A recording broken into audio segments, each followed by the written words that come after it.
What's going on, people? Welcome to another video. I did 10 remixes in 10 weeks. Baby, I'm switching.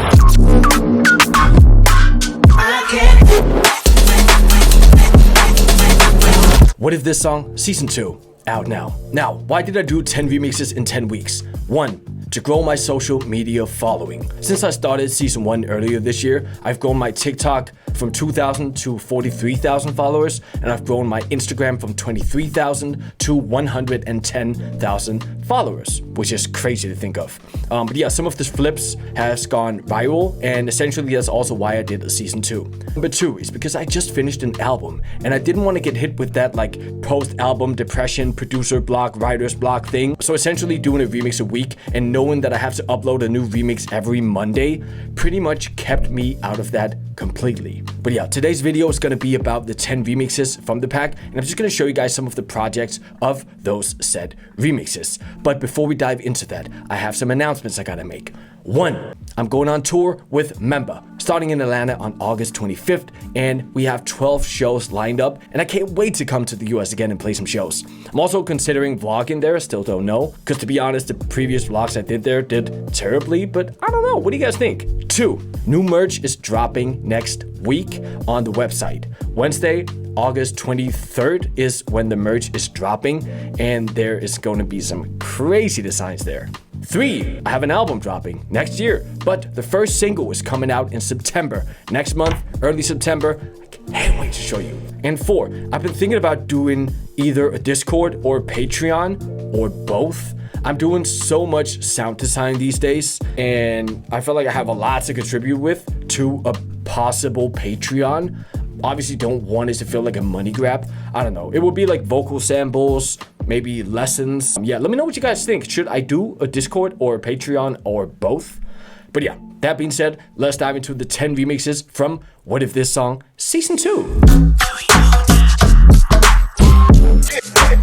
Alright, so we are on the Logic project of the Break Your Neck remix. I can't get through all the 10 remixes because that would take me like 3 hours, but I'm going to show you some of the sounds and some of the techniques that I used in the 10 remixes. Now, first of all, something you will notice if you hear the remixes is that my own vocal is in all of the remixes, whether that be the vocal or if it's a drop vocal or a rap verse. I have my vocals in all of the tracks. Now in this one, I have the main drop vocal that goes like this. See, the only thing you need to do right here is Break your fucking neck. Essentially, it is just me saying Break your fucking neck. and the main processing things I have on here is something that's pitching it up 2 semitones. It is black box and distortion co-fire for that compression.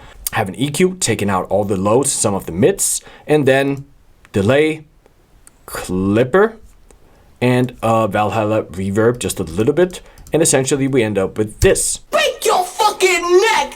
Super cool, really aggressive, and really fit the track well. Now for the drop, I wanted to take the original bass melody from the song by Busta Rhymes and just put my own spin to it, essentially making it like WAP FM basses. The main group sounds like this.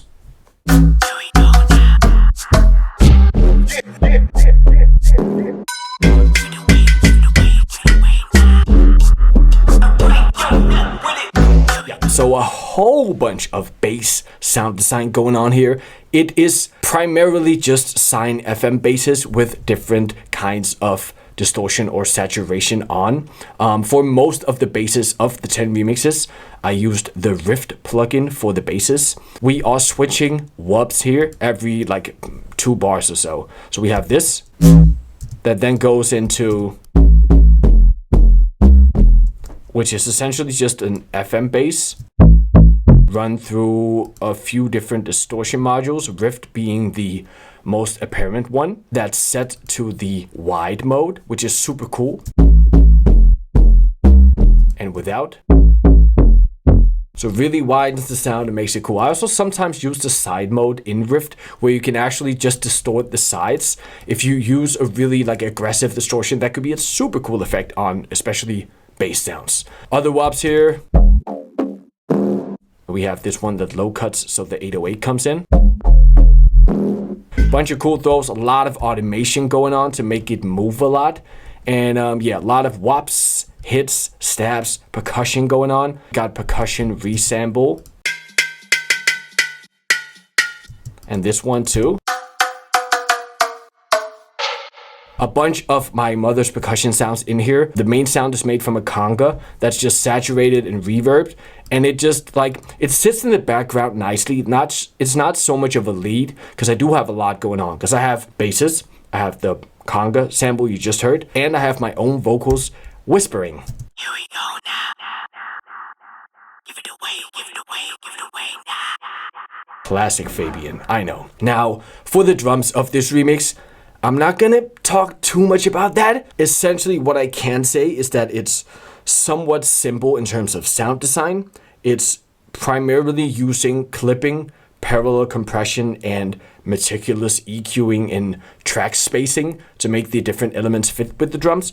But I do have a sample pack with drums that's coming out pretty soon, actually. But the drums in this track sounds like this.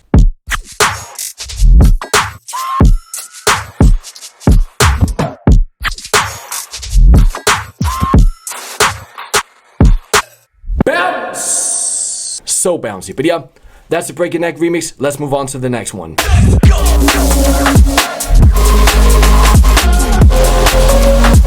Alright, for the second project I want to show a bit of, it's the Relax My Eyes remix. Essentially got the breakdown with just vocal and a string going into this like V-space break, which then drops and sounds like this. Relax my eyes.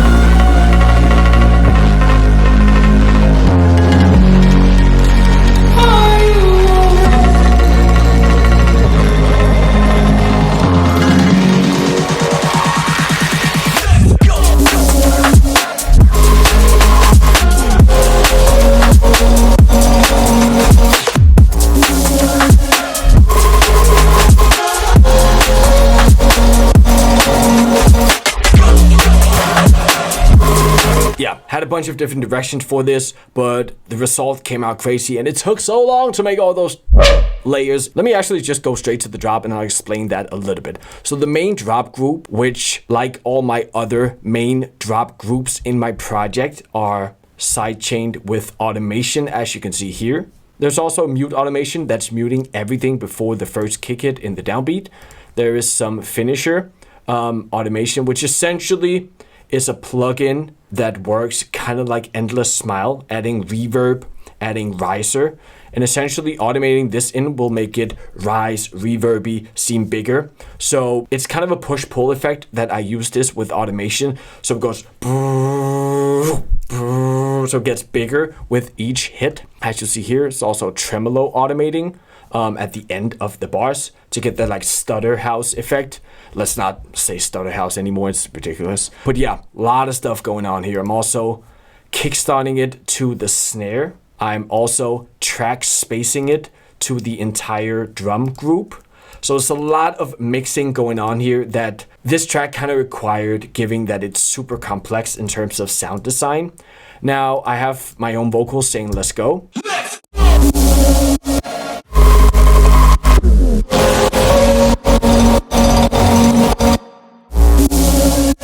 So crazy, Logic can't even handle it. Essentially, I had to export everything out from Quanta, and I have some other layers. It's a sub bass with Rift on, giving it that super cool like bit crushy feel. And this drop is literally, as you see, like 20 Quanta layers layered with sub basses, and there's a B part thing here. One thing I want you guys to notice here is not the endless amount of Quanta layers, but it is the movement and the automation of all the sounds on the drop. There's a lot going on, but given that I compress and process all the leads together and automate that instead of the individual layers, I get more of a cohesive sound, even though there is like 20 layers. Also have some vocal chops in here. I did my own choir layers. Just a bunch of stuff. And then we got to talk a little bit about the drums. Let's see. Oh, I also got vocal chops. And a bunch of fills down here. got some layers from the Moog synthesizer here, got some layers from Native Instruments Playbox. There's just so much going on, but let's talk a little bit about the drums here, because I think this is interesting. I've been doing something recently where I process everything in groups, and since Logic can now do groups in groups, I do that. So we have snares, which comprises of an oversample snare, shout out oversampled, and a UKG pack snare from Splice that I then add in an EQ, Sooth, transient shaper, and double clipping to. Then we have some hi-hats, which essentially is a bunch of loops that I chopped up. As you see, there's like 10 loops here. And essentially the hats are just grouped together. We have some kicks here, which comprises of, let's see, 3 kicks. And then we have an oversampled layer to the high end, just adding a noise layer. And then we have a grid layer that I did myself. That's essentially just distorted white noise. But what we do with those kicks together is that we saturate them to glue them together. I use saturation instead of a compressor here, and then I'm clipping the kicks. And essentially, I'm grouping all that together on a drum group where the drums sound like this. Let me also just get the effects for the feel of it.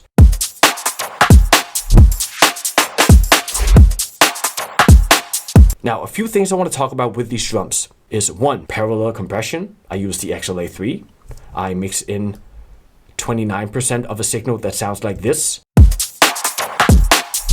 Moderately squashed signal. I'm blending in a lot of that. I am then using the ozone imager to spread the tops above 8.5K a little bit, monoing the lows, because if we solo the lows here, you will see that the signal is not completely mono. Now, there isn't necessarily going to be issues with this, but just to be sure, I mono the low end. So it's a complete mono signal. And then I am clipping. Honestly, just use the punch clipper most of the times on drums. And it's out of laziness and because I like the interface where I can actually just drag a slider down because it takes me like 3 seconds. I have clippers that sound better than that. The Ash from Acoustica being the main one I really think sounds better than that. The one that looks like this. But to be honest, I'm lazy, and when I'm doing these remixes, I just want to work quickly. What I'm also doing is actually sending the drums through a reverb. Weirdly enough, if I mute the reverb,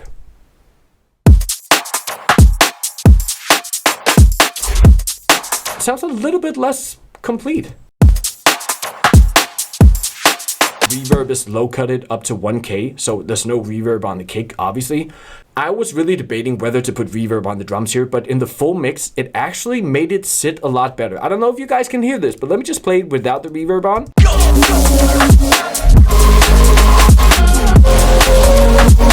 And with. The contrast between the drums and the synth group is not as apparent because there's also obviously a lot of reverb on the synths, and having a little bit of reverb on the drums really made everything like sit together better in a room. Not really something I do a lot of in my projects, but in this instance, it really worked. So yeah, that's it for the Relax My Eyes remix. Let's jump to the last one. Alright, so the last project I want to show you guys is the Weekend remix. The drop goes like this.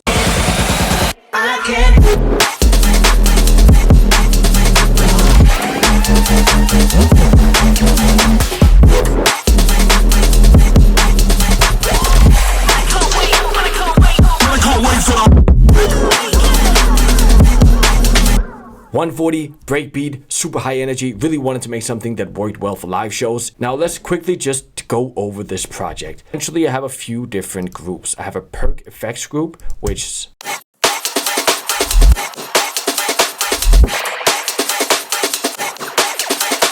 contains everything from vocal chops to breakbeat percussion, everything but the snare and kick. And essentially, this is actually being track spaced, meaning I sidechain it frequency specifically to the main basses and synths on the drop.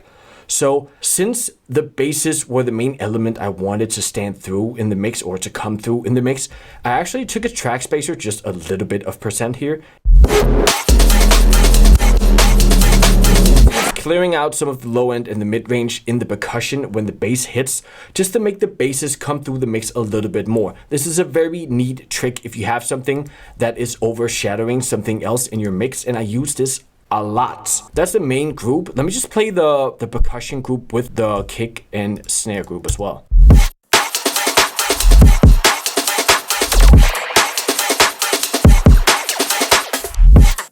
Super hype. And essentially what's making this cool, it's all the crowd noise and background effects. So something like this, something like this, something like... So there are just a bunch of things in the background that's being sidechained to stuff, sidechained to kick, snares, and the basses in the drop, creating a way bigger atmosphere and a much more like festival-like feeling. For the basses on the drop, it's pretty simple, to be honest. I was just browsing presets like I usually do when I do a drop, and I found this one, UKG bass from Moonboy, and I essentially just went ahead and ran it through a big chain here, the main one being Rift again, to create like a modulating, almost Reezy sounding lead. But of course that wasn't enough, so we have two layers. We have a layer where I did a fourth, just really cool layer, and then of course we have this layer, filling out the mid-range and making it move more, and then we have a noise layer.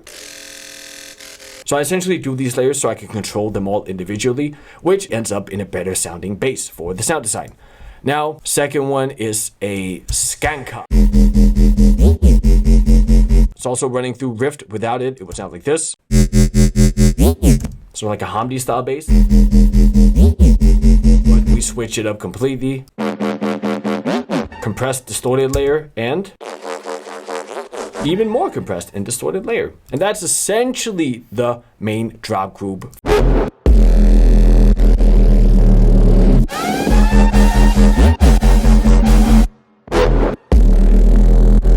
As you hear in the B parts, it gets bigger. I have alarm fills, I have atmospheres, I have risers, I have crowd noise, I have these laser rides.